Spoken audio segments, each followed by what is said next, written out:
Bom, pessoal, agora a gente vai mudar um pouco o foco, mais uma vez, né, para quebrar a exaustividade dos conceitos e tudo mais, para a gente, né, aliviar um pouco a cabeça, né, pensar em outras coisas.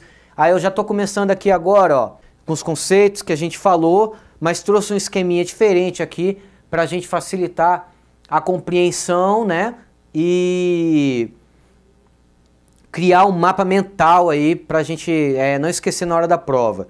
Bom, instrumentos fundamentais na gestão documental.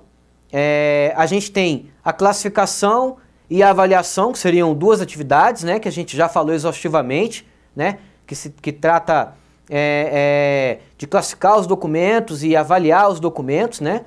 Eu vou explicar mais para frente a diferença de cada uma delas.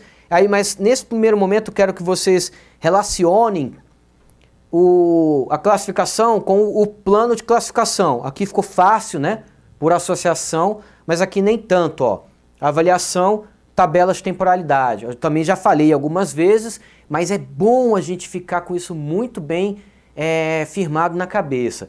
Porque, por exemplo, se eles falarem que classificação tem a ver com tabelas de temporalidade, aí já confunde vocês. Então vamos ficar atento, ok? Então classificação está associada ao plano de classificação e a avaliação está associada à tabela de temporalidade. Vamos por partes. Classificação de documentos.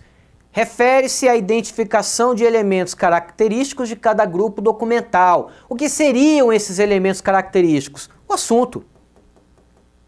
É o assunto, ele está se referindo ao assunto, conforme suas diferenças e semelhanças. Sua utilização tem o objetivo de agrupar os documentos sobre o mesmo assunto, como forma de agilizar sua recuperação e facilitar as tarefas arquivísticas relacionadas com a avaliação, seleção, eliminação, transferência, recolhimento e acesso a esses documentos.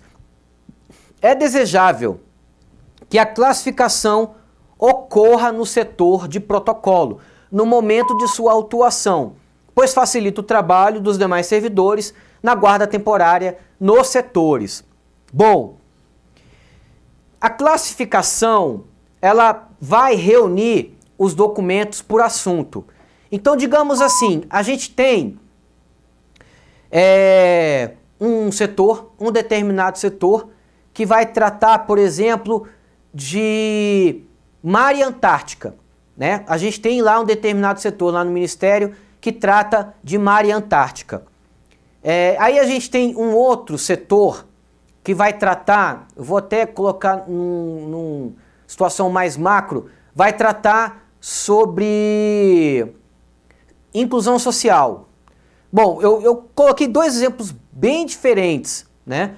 É claro que, se tratando do mesmo ministério, a gente vai tem-se a política de ciência e tecnologia para inclusão social e tem-se a política de ciência e tecnologia para mar e Antártica. É mar mesmo, oceano e Antártica, certo? Então, mas o que eu quero que vocês percebam é a diferença, né, dessas duas situações, dessas duas políticas. Uma é para inclusão social e outra é para mar e Antártica. Então, o que gestão documental faz? Separa esses dois assuntos, né? E agrupa entre eles. Então, o que eu estou querendo dizer?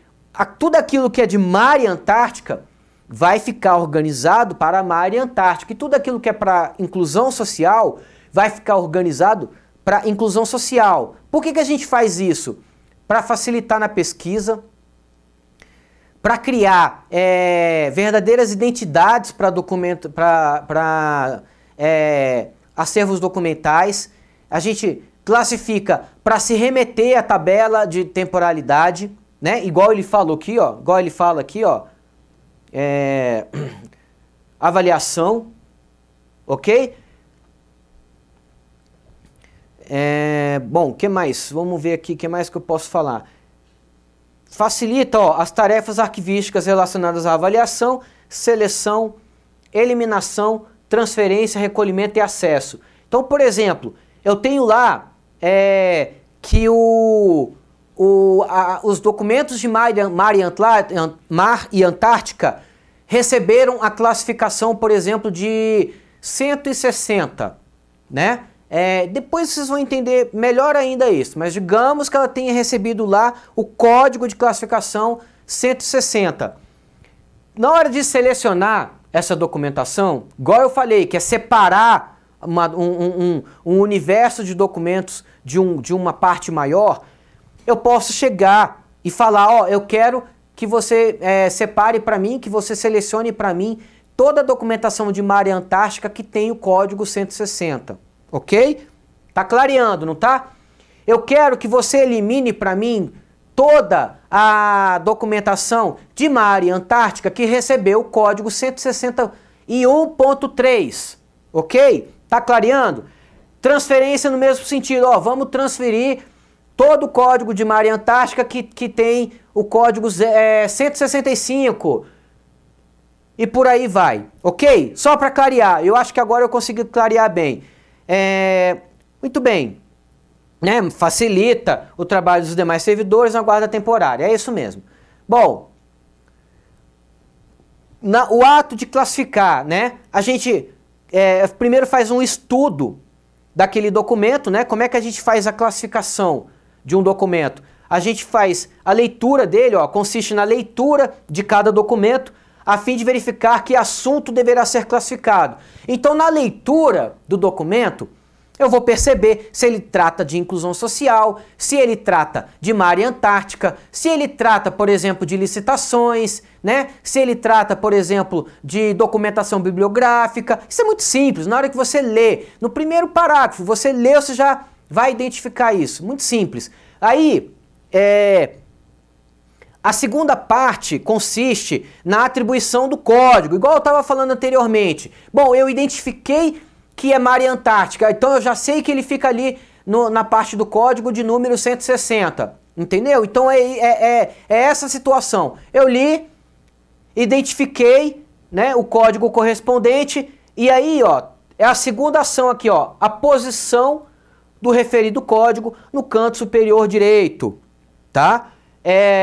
Eu não sei se eles estão perguntando muito mais sobre isso aqui. Eu já tô com a impressão de que a linguagem já evoluiu e eles não têm mais tanto interesse nesse tipo de situação. Mas é no canto superior direito. É a mesma posição que a gente coloca o carimbo, ok? Quando a gente vai numerar um processo, a gente costuma numerar ele no canto superior direito, tá? Para poder ficar ali separado, não chamar tanta atenção assim, tá? Então fica ali o carimbo de numeração, ali também fica o código de classificação. Caso possa se atribuir mais de um código a um documento, atribui-se aquele que tiver maior temporalidade. Essa é uma parte interessante. Digamos que nós tenhamos 2 códigos. Isso acontece, né?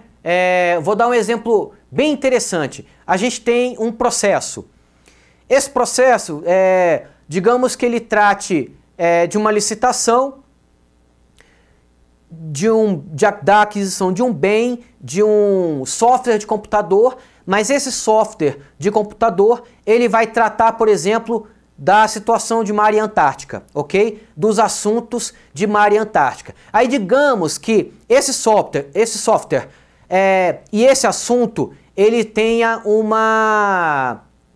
uma restrição de acesso, porque se for de acesso público, ele pode frustrar o próprio desenvolvimento dessa tecnologia. Bom, fiz um estudo de caso bastante ilustrativo, né? Geralmente, quando a gente tem situação assim, a gente tem uma documentação, a produção de uma documentação mais importante, né?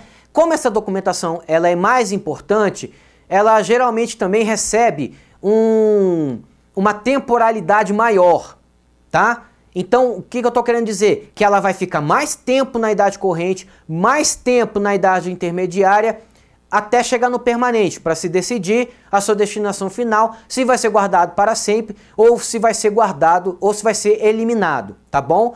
Então, ilustrado isso, o que a gente vai fazer?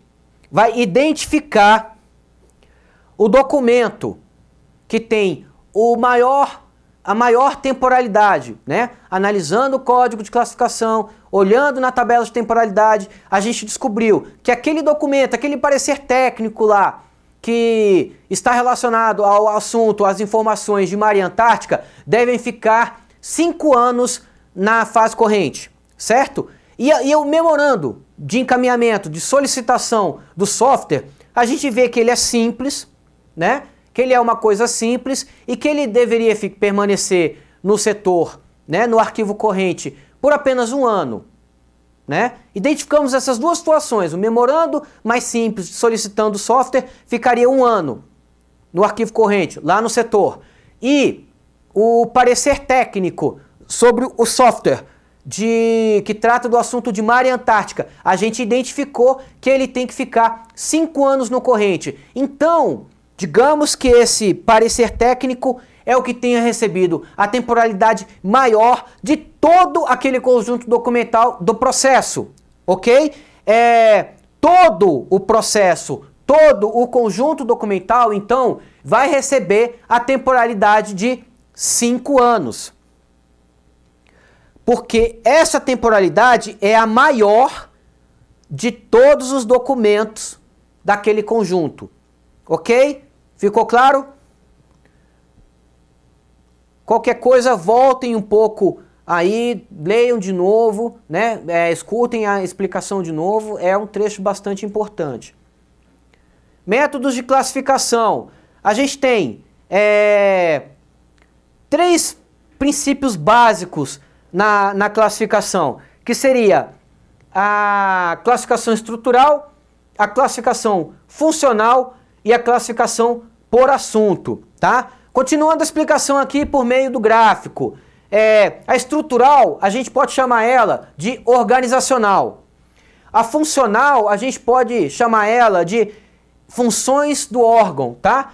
E a por assuntos, a gente também pode se referir como uma taxonomia. Vou explicar um pouquinho. Estrutural nada mais é do que pegar a estrutura orgânica da instituição, né? Aquilo que está lá explicado, disposto no regimento interno, no fluxograma, né? Na estrutura, naquele documento que a gente chama de estrutura, né? E criar o código de classificação por meio dessas estruturas. Por que que não é legal, né? Por que que não é tão interessante? A exemplo do Ministério da Ciência e Tecnologia e do Ministério das Comunicações, que sofreram essa fusão, o que de fato aconteceu na estrutura desses 2 órgãos? Houve um encaixe, um sombreamento, que a gente chama. Portanto, as estruturas mudaram e foram acrescentadas outras unidades, outros setores, né? Outras coordenações gerais, outras secretarias, outras diretorias. Então, se a gente tinha um código de classificação formado apenas do Ministério da Ciência e Tecnologia, por exemplo, ao se adentrar com a estrutura do Ministério das Comunicações, a gente tinha um universo de tal tamanho que aumentou significativamente. Então, quando a gente faz o código de classificação por estrutura, ele fica extremamente sensível a esse tipo de mudança. Então teria que se fazer um novo estudo, teria que se fazer um novo código, né? E esse documento ele já é um pouco difícil de ser realizado, então não é prático, não é tão prático, né? A própria literatura, a própria ciência arquivística não considera o código de classificação por estrutura um código muito prático, tá? Ele não é tão usável. Agora, para uma instituição privada, né? Em que você seja o dono, né? E você não tem interesse em fazer modificações, é aquilo mesmo que você encontrou como setores, unidades, diretorias, que seja. Então, aí, se não vai mudar, então não há grandes problemas, tá? Existem o código em si, a numeração, a estipulação da numeração, do código numérico, do código alfanumérico, ele é influenciado por esses 3 tipos de classificação, tá? E vai ser foco de outra aula, de outro módulo. Bom, funcional, vamos pro de baixo aqui, ó, funcional. A literatura, ela aponta esse tipo de método de classificação como o mais adequado, principalmente para aquelas instituições em que a mudança da estrutura ocorre com mais frequência, tá? O que seria essa frequência? Não é algo assim tão rápido não, às vezes ocorre em 5 anos, 10 anos, 15 anos, até 20 anos, né? Mas ocorre, ok? Eu acho que a última estrutura do Ministério da Ciência e Tecnologia como ministério em si, a situação mais básica, mais primordial, vem da época do Collor, do presidente Collor, para vocês terem uma ideia. É claro que ela sofreu algumas alterações, mas não tão profundas quanto essa fusão com o Ministério das Comunicações, ok? Só para ilustrar, para facilitar o entendimento. Então, ela sendo funcional, como é que é feita a análise dela?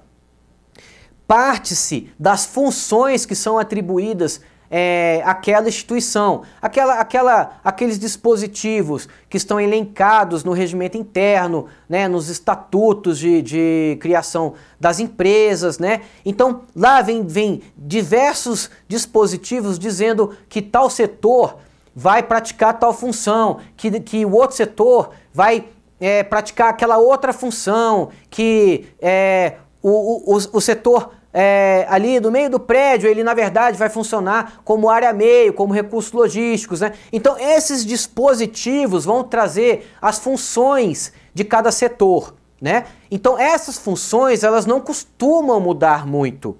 Elas são muito menos voláteis do que a parte estrutural, né? Então por isso a literatura, a ciência, a arquivística orienta que esse código funcional é o mais interessante, tá bom? Isso também é cobrado em prova dessa forma, né? Qual é a maneira de se estruturar um código de classificação, qual é a maneira mais indicada. As bancas costumam perguntar como é que funciona essa situação. Por assunto, taxonomia. Eu trouxe aqui a explicação sobre taxonomia, né? É o estudo científico responsável por determinar a classificação sistemática de diferentes coisas e categorias. Geralmente isso é utilizado para a área da biologia, tá? Então só para enriquecer também, ó, quando a gente utiliza uma tecnologia de uma área para outra, a gente chama isso de metametodologia, tá? Então a gente tem aqui uma metametodologia, né, que é a taxonomia usada para classificação de documentos, tá? De informações. Então, cria-se sim um dicionário, um termo, né? Um dicionário de termos técnicos, algo mais ou menos nesse sentido, tipo um vocabulário controlado, uma coisa funcionando mais ou menos assim, tá? Por assuntos, e aí a gente consegue criar um código de classificação para facilitar toda aquela situação de seleção, avaliação, recolhimento, transferência, tá? Toda aquela outra parte sobre gestão de documentos. Vamos falar um pouquinho aqui agora, ó, sobre avaliação de documentos. É o processo de análise dos documentos de arquivo, que estabelece os prazos de guarda e a destinação, de acordo com os valores que lhes são atribuídos, tá? Consiste em analisar a importância daquele documento para o órgão, né? Atribuída essa importância, a gente consegue determinar quais são os períodos da fase corrente, da fase intermediária e da fase permanente, ou se vai ser o documento colocado para eliminação, conjunto documental colocado para eliminação, né? Prazo de guarda e destinação. Um documento deve ser guardado por uma instituição enquanto possuir valor para a instituição. A identificação desses valores, primário e secundário, é o critério para estabelecer prazos de guarda aos documentos e sua destinação final, que poderia ser a guarda permanente ou eliminação. Eu queria que vocês observassem isso aqui, que eu já achei algo muito parecido, um texto muito parecido em prova. Então, dê uma pausa, faça uma leitura mais observativa sobre esses termos, sobre essa frase, esse período todo, para poder melhorar a interpretação no momento da prova, tá? Vamos explicar então o que é o valor primário e o que é o valor secundário do conceito de avaliação. Bom, valor primário é o valor administrativo ou valor imediato. Lembra que eu falei isso na primeira aula, nos primeiros slides, diz respeito às razões pelas quais o documento foi produzido. Então, valor administrativo, fiscal, legal, jurídico. Quando o documento está em trâmite pelos setores da instituição, arquivo corrente intermediário. Estamos falando de arquivo corrente intermediário. Então, o valor primário está dentro do arquivo corrente intermediário. Então, quando a gente vai criar um documento, às vezes a gente tem, no ato de sua criação, a maioria dos documentos, eles adquirem um valor administrativo, porque a maioria está dentro do contexto administrativo. Mas é claro que, de acordo com a função que esse setor recebeu diante do regimento interno, diante do estatuto de institucionalização, de criação, a gente tem outras situações, como um valor fiscal, um valor legal, né, um valor jurídico, então um valor contábil, por exemplo, né, até valor arquivístico, né, que adentra dentro das áreas humanas, dentro das áreas sociais, dentro das áreas de exatas e tudo mais. Então, o valor primário, ele está ligado a essa situação, aos motivos de criação daquele documento, para conclusão de atividades relacionadas a esse tipo de áreas do conhecimento. Já o valor secundário, né, que a gente está lendo aqui, ó, histórico ou mediato, quero que vocês observem muito bem essas terminologias, tá? Porque elas são muito cobradas. É um valor informativo ou probatório que um documento possui subsistindo além do seu valor primário, né? Perpassando o valor primário, depois do valor primário. Com esse valor, os documentos servem de fonte de referências culturais ou históricas para o pesquisador e legal para o órgão produtor e cidadão comum. Aí aqui agora a gente está falando de arquivo permanente, tá ok? Então tem essa separação aí, essa diferenciação dos dois conceitos. Ainda sobre a avaliação, eu trouxe aqui também alguns objetivos que eu já vi que foi cobrado em prova, né? Então, às vezes as bancas colocam lá, procedemos, né? O órgão público procede à avaliação com o intuito de reduzir a massa documental dos arquivos, né? Eu já vi isso cobrado mais ou menos nessa forma. Então vamos lá, ó. Objetivos da avaliação: reduzir a massa documental dos arquivos, aquilo que eu falei. Massa documental é um quantitativo de documentos, um acervo de documentos que não tem tratamento, que não sofreu tratamento de gestão documental. E aí você não acha nada, ele não tem referência, né? Não tem organização, não tem ordenação, tem uma bagunça geral, né? É aquilo que a gente chama de massa documental. Bom, outro objetivo: aumentar o índice de recuperação da informação, né? Quando a gente faz a classificação e a gente faz a avaliação, né, a gente está dando um certo tipo de tratamento naquele acervo que realmente aumenta o índice de recuperação, né? O que é esse índice de recuperação? É quando a pesquisa, né, a solicitação de pesquisa chega lá no setor e ela é concluída, né? O documento é achado sem dificuldade, né, e é dado acesso ao pesquisador, ao interessado, ao administrador, ao gestor, né? Então isso é o índice de recuperação. Garantir condições de conservação dos documentos. É claro, dos documentos permanentes. É claro que se eu sei, por exemplo, que um documento que acabou de nascer, acabou de ser criado lá no setor, ele vai ser tido como documento permanente daqui a 10 anos, eu já posso dar um tratamento diferenciado a ele, né?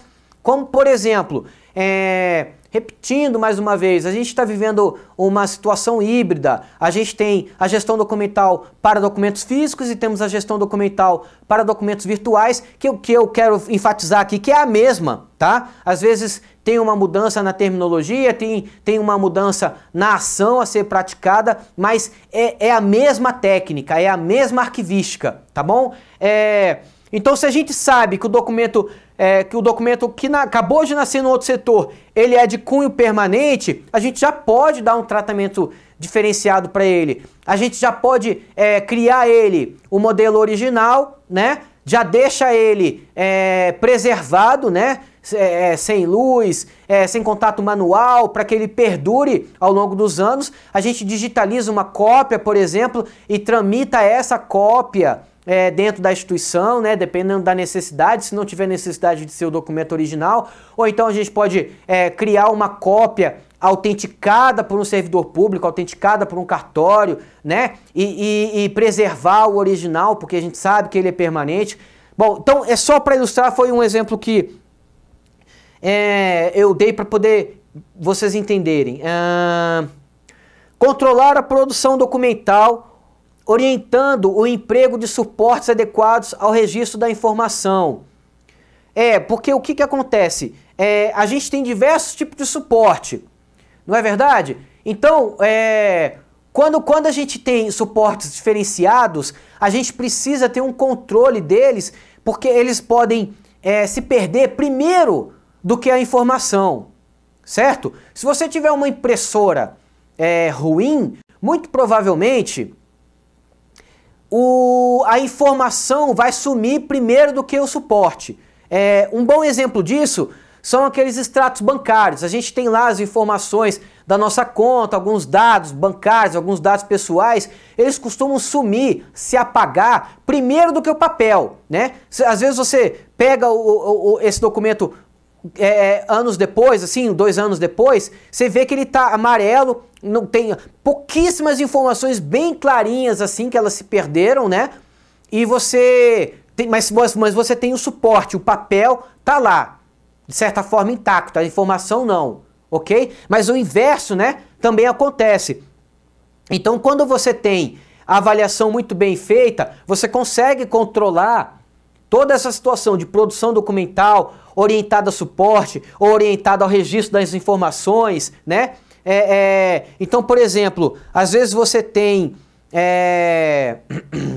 você tem que fazer a mudança de um suporte para o outro. Você tem um documento naqueles disquetes velhos, assim, ou então naqueles CDs velhos e tudo mais, e você já está com interesse de passar essas informações, esses documentos para um pendrive, por exemplo. Então você vai trocar de suporte. Então, quando você tem noção da avaliação, você tem noção da importância dessa troca de suporte para poder essas informações durarem mais tempo, perdurarem mais tempo, ao longo do tempo. É claro que as informações que são importantes, às vezes o suporte não é tão importante, né? Mas as informações tomam um corpo, tomam uma proporção muito mais importante do que outros elementos. Otimizar espaço físico para o arquivamento, também no mesmo sentido. Se eu sei o que vai ser jogado fora, se eu sei o que vai ser guardado, né, eu consigo trabalhar o espaço físico. Vou dar um outro exemplo muito interessante. A gente tem um sistema, a gente está lá no Ministério em transição de 2 sistemas. A gente tinha um sistema, eu não vou falar o nome de nenhum deles, tá? Um é privado e outro é governamental, mas eu não vou falar, não vou adentrar nessa ossada. Eu acho que pode ser deselegante, prefiro não citar os nomes, ok? Mas posso explicar um pouquinho. A gente tem 2 sistemas. O sistema que está saindo, ele trabalha a documentação por meio da digitalização, certo? Então, a gente produz e a gente recebe, ou no passado, né, produzia e recebia documentação em suporte de papel. Documentos físicos, né, que a gente chama de documentos físicos.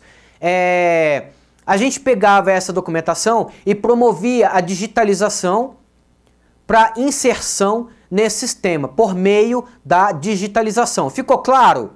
Né? Se não ficou claro, eu sugiro que vocês busquem um pouco essa temática na internet, tá bom? Para poder entender melhor.